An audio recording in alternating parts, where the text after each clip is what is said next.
আমার চ্যানেলটা লাইক করবেন, শেয়ার করবেন, সাবস্ক্রাইব করবেন, বেল আইকনটা প্রেস করবেন, সাবস্ক্রাইব করতে ভুলবেন না। আসসালামু আলাইকুম ওয়া রাহমাতুল্লাহি ওয়া বারাকাতুহু। দর্শক, মোহাম্মদ বিন সালমান এই নামটার সাথে আপনারা কম বেশি সবাই পরিচিত। বলা হচ্ছে বর্তমান বিশ্বে এক ভয়ঙ্কর ঘাতকের নাম মোহাম্মদ বিন সালমান। সে হচ্ছে বর্তমান সৌদি আরবের বাদশাহ সালমানের ছেলে।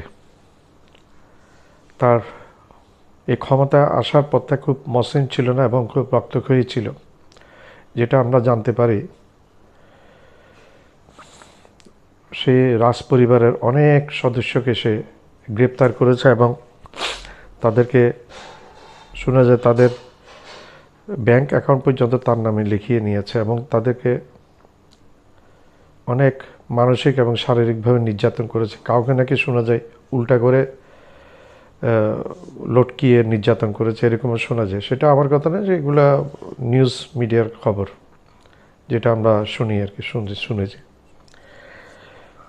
আদনান খাশোগি ছিলেন এই মোহাম্মদ বিন সালমানের সরাসরি সমালোচক।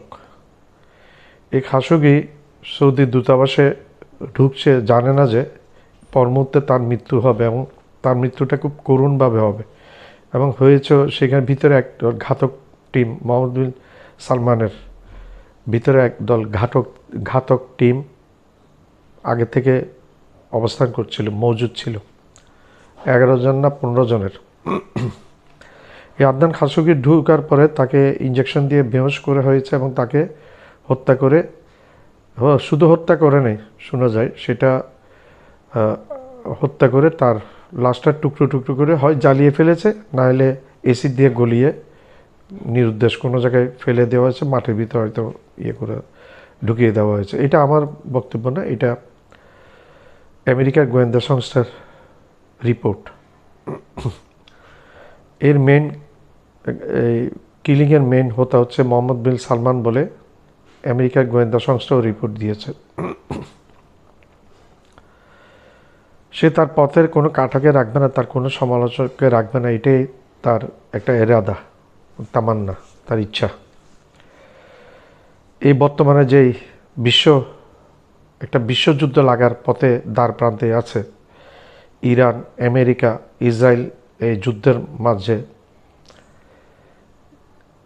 যুদ্ধের মাঝে সৌদিও নাকি হুমকি দিচ্ছে, সৌদিও নাকি ইরানের সাথে যুদ্ধ করবে। করো, তোমার হ্যান্ডামে যদি কুলাই করো, তোদের হ্যান্ডামে যদি কুলাই কর। পরিণতি দেখছস না ইসরায়েলে কি তাওয়া করেছে। আমেরিকাকে পাত্তা দিচ্ছে না, তুই কি বালের ছাতা, তোকে পাত্তা দিবে ইরানের ভয়ঙ্কর মূর্তি এখনও দেখোস নাই। তারা বলছে আমরা 1% দেখিয়েছি। 1% যদি এরকম হয়ে থাকে তাহলে 100% কীরকম হবে। ইসরায়েল হুমকি দিয়ে বসেছে তাদের শেষ অস্ত্র পারমাণবিক বোমা চার্জ করবে, নিক্ষেপ করবে ইরানের উপর। আমেরিকাও হুমকি দিয়ে, আমেরিকার লাশ অস্ত্র পারমাণবিক বোমা, এরা দুজনে শুধু লাশ অস্ত্র পারমাণবিক বোমার হুমকি দিয়েছে। আমেরিকাকে নাকানি চুবানি খাওয়াচ্ছে। হরমুজ প্রণালী কবজা করে রেখেছে ইরান। আমেরিকার পক্ষে এখনও আজকে 16-17 দিন, 21 দিনে, 3 সপ্তাহ 21 দিনে আমেরিকার পক্ষে সম্ভব হয় না যে হরমুজ প্রণালী ইরানের কবজা থেকে নিয়ে নেবে। বরং আজকে যেই মেরিন সেনা পাঠিয়েছে, মেরিন সেনা 5000 মেরিন সেনা জাহাজ ভর্তি করে পাঠিয়েছে। এই মেরিন সেনা হচ্ছে বিশ্বের মধ্যে সবচেয়ে ভয়ঙ্কর সামরিক বাহিনী। তারা স্থলে এবং পানিতে এবং স্থলে, জলে এবং স্থলে, তারা উভয়তে মারাত্মক পারদর্শী। সে মেরিন সেনার উপর আক্রমণ করে বসেছে ইরান এবং পিছু হটেছে। এই মেরিন সেনার যে ফ্রিগেটটা নিয়ে ঢুকেছে সেই পিছু হটেছে। হরমুজ প্রণালীকে এমনভাবে ইরান যুদ্ধের ডিজাইন করেছে যে হরমুজ প্রণালীর দুই পাশে পাহাড় পর্বতে ঘেরা, এই পাহাড় এবং পর্বতের মধ্যে গুহা আছে, গুহার মধ্যে বিভিন্ন মিসাইল, ইরানের বিভিন্ন রকমের মিসাইল সজ্জিত হয়ে আছে এবং পানির নিচে মাইন পেতে আছে, শত শত হাজার হাজার মাইন পেতে আছে ইরানের এক ইশারায় এই মাইনগুলা এক্সপ্লোসিভগুলা বিস্ফোরণ ঘটাবে এবং জাহাজ উপর দিয়ে যাওয়ার সময় জাহাজ বিধ্বস্ত হয়ে যাবে, ডুবে যাবে।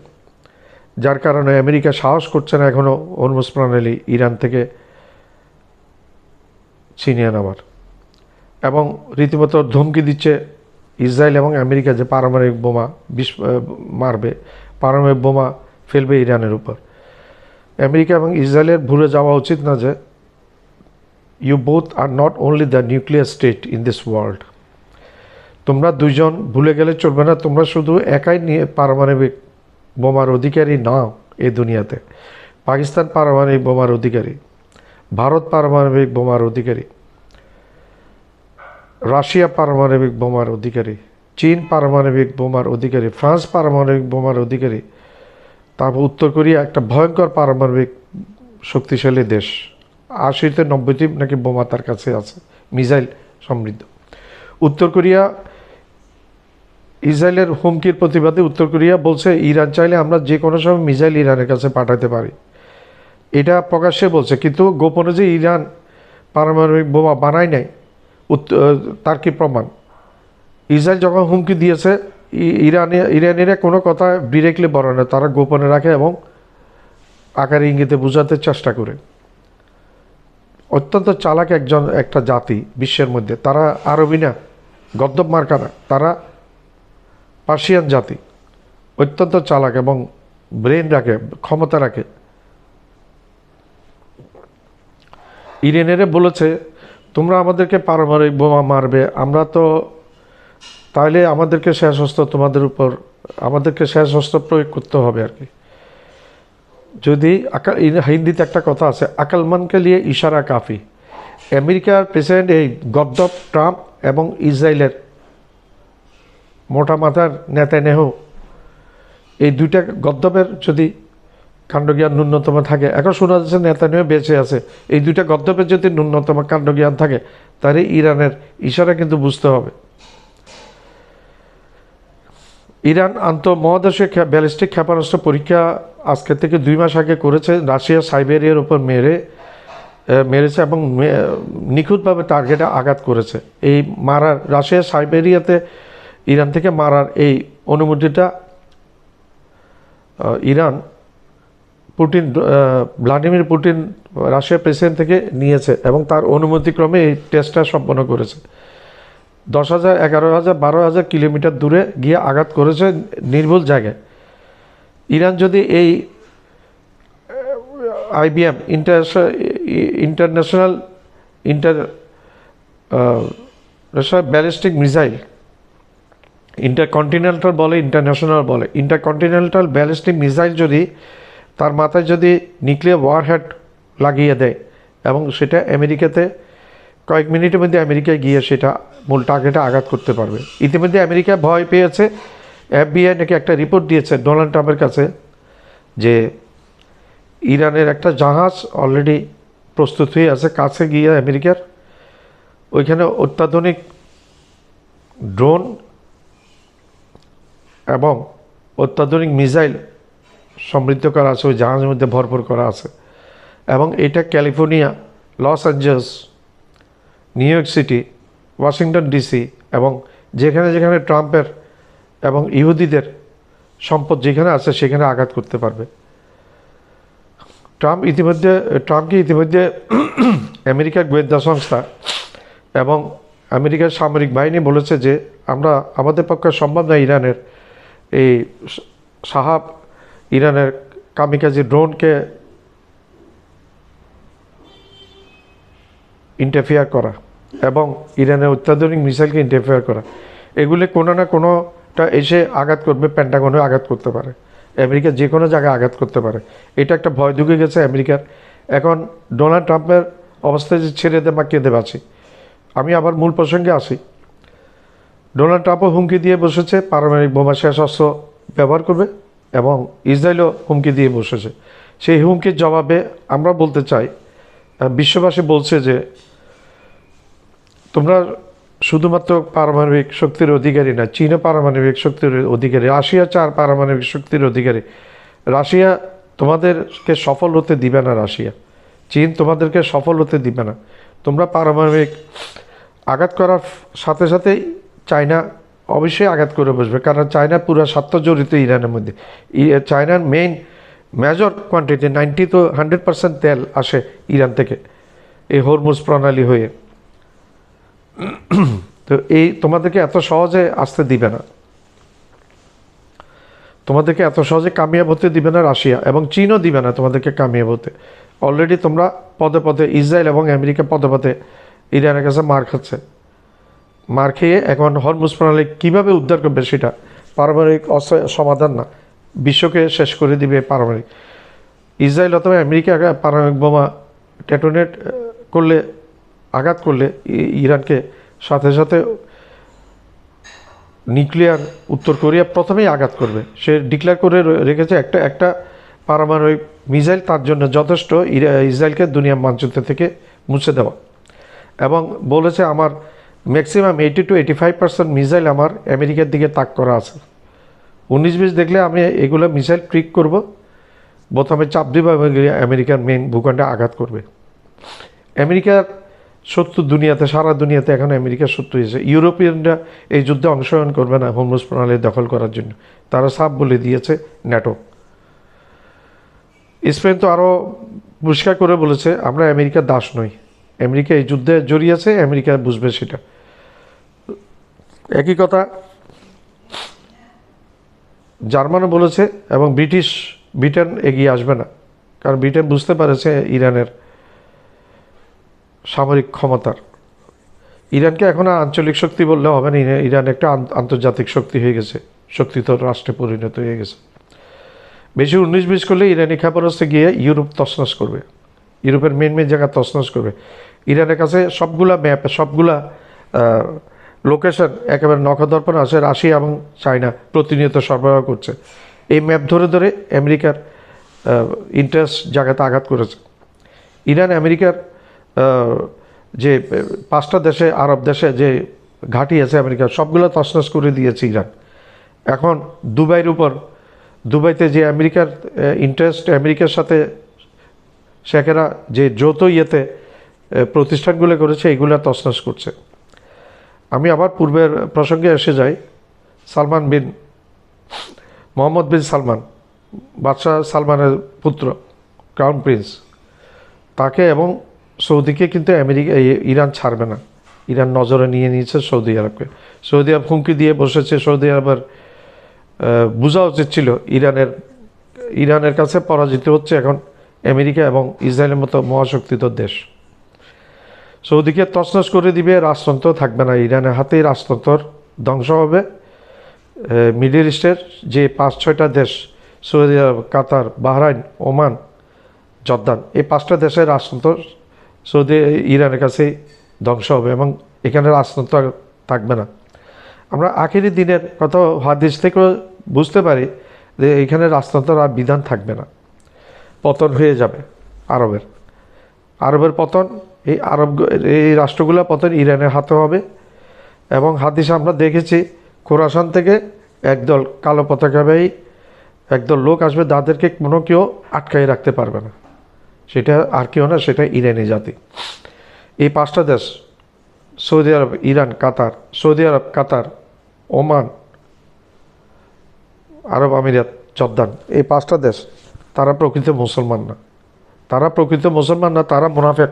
ইসলাম ধর্মের বুকে তারা ছুরিকাঘাত করেছে, ইহুদির দালাল হয়ে, ইহুদির পাঁচাটা কুত্তা হয়ে। আমেরিকা এবং ইহুদির পাঁচাটা কুত্তে 5টা দেশ। তো তারা ইসলামের বুকে তারা ছুরি চালিয়েছে।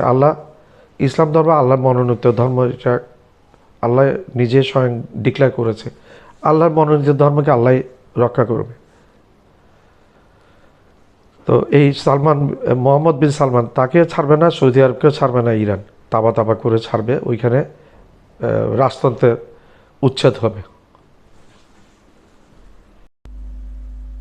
এবার আসা যাক বর্তমানের সবচেয়ে চাঞ্চল্যকর ও ভয়ঙ্কর অভিযোগে।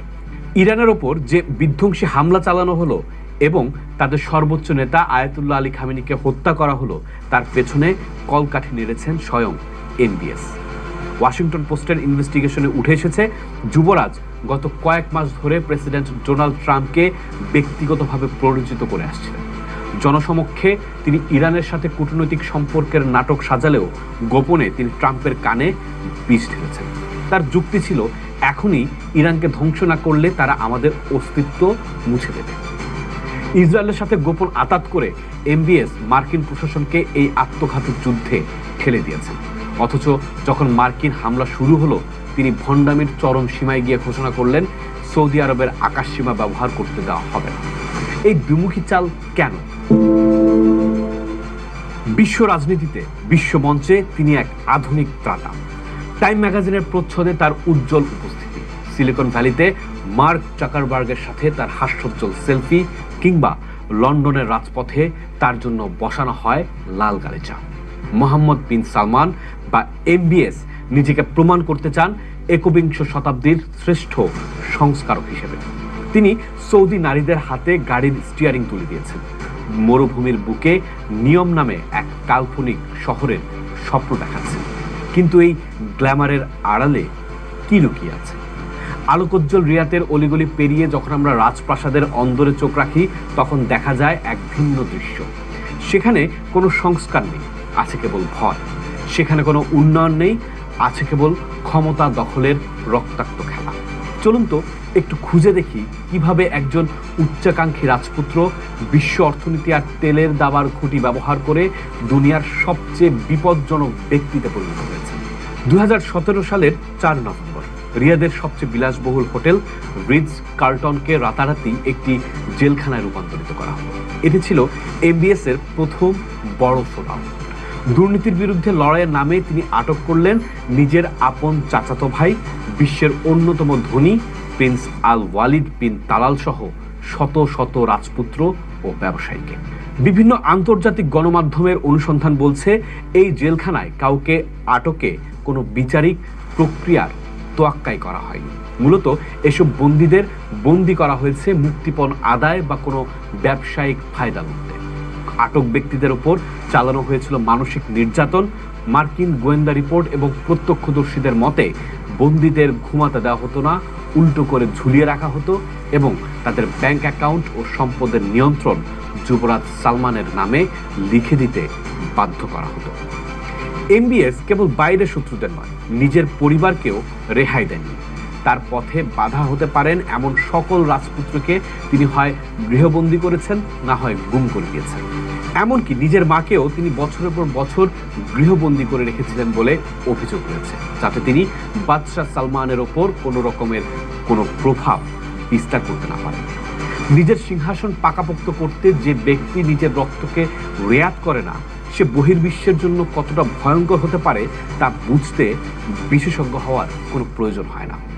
2 অক্টোবর 2018 ইস্তাম্বুলের সৌদি কনসুলেট, সাংবাদিক জামাল খাশোগি সেখানে গিয়েছিলেন একটা ব্যক্তিগত কাজে, কিন্তু ভেতরে তার জন্য অপেক্ষা করছিল 15 সদস্যের একটি ঘাতক দল, যারা সরাসরি যুবরাজ সালমানের ব্যক্তিগত বাহিনী টাইগার স্কোয়াডের সদস্য।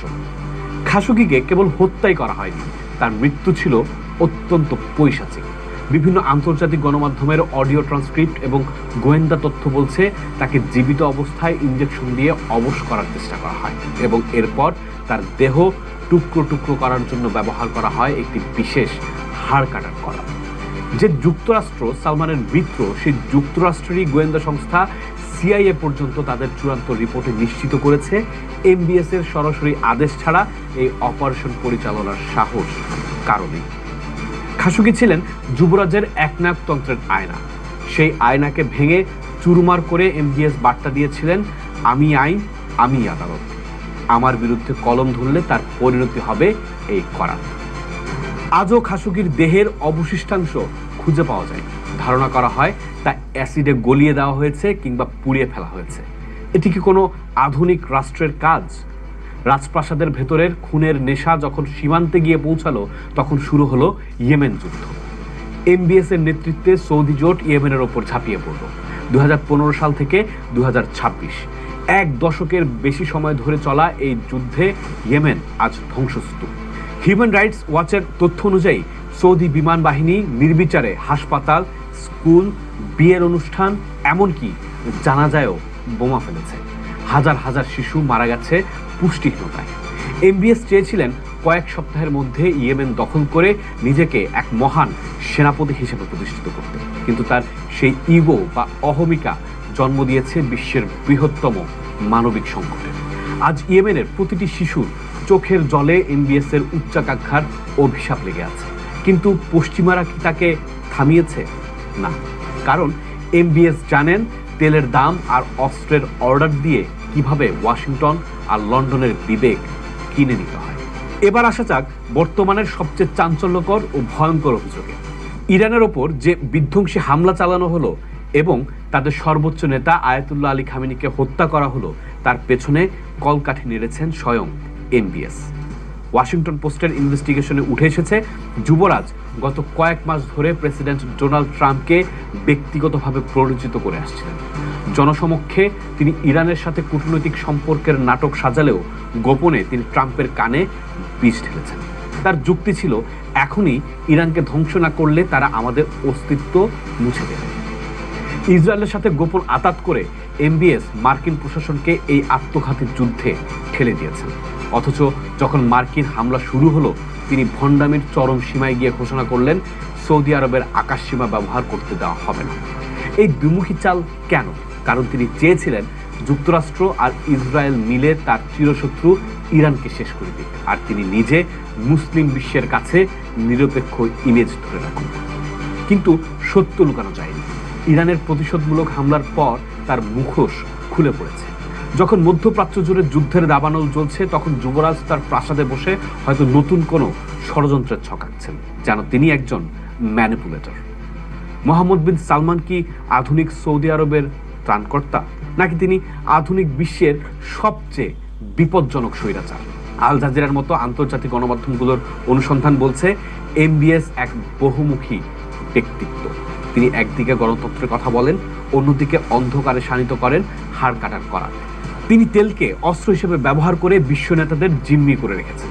তার হাতে লেগে আছে খাশোগির রক্ত, গায়ে ইয়েমেনের শিশুদের দীর্ঘশ্বাস, আর এবারে যুক্ত হলো ইরানের সাধারণ মানুষের হাহাকার। দুনিয়া আজ তাকে শক্তিশালী মনে করতে পারে, কিন্তু ইতিহাস তাকে মনে রাখবে এক রক্ত পিপাসু রাজপুত্র হিসেবে। আমার চ্যানেলটা লাইক করবেন, শেয়ার করবেন, সাবস্ক্রাইব করবেন, বেল আইকনটা প্রেস করবেন। সাবস্ক্রাইব করতে ভুলবেন না।